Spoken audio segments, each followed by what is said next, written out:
Alright guys, today we're gonna work on 2010 Porsche Panamera 4.8 V8 right there. What we're gonna do, we're gonna replace the high pressure fuel pump. It's just back there. All the test is 5 hours and all you need to do, so I already took it off, but I mean it's not a big deal.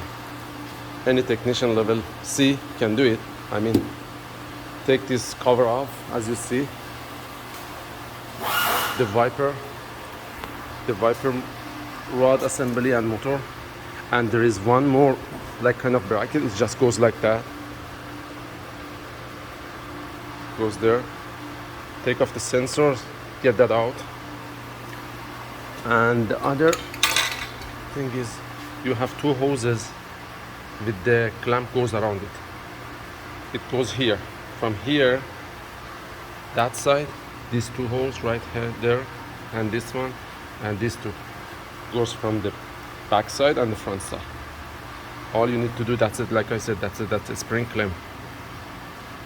You just push it in and you use the screwdriver, take it off.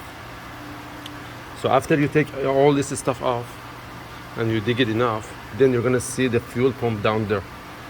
That's the old one, as you see, and there is like 3 screws, like kind of funky screws right here. And on top of that there is a shield. It goes like that, and the shield goes like that. Take off the shield with these 3 screws and take all the screws out. The only thing is, after you disconnect the regulator, the high pressure sensor, then you need to line it up just like that, and put it back there. Make sure you tied it. Make sure you tied the high pressure fuel hoses.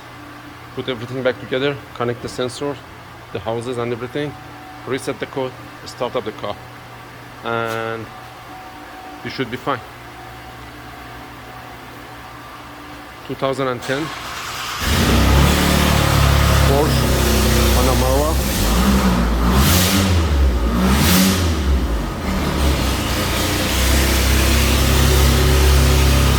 high pressure fuel pump replacement. Thank you guys for watching.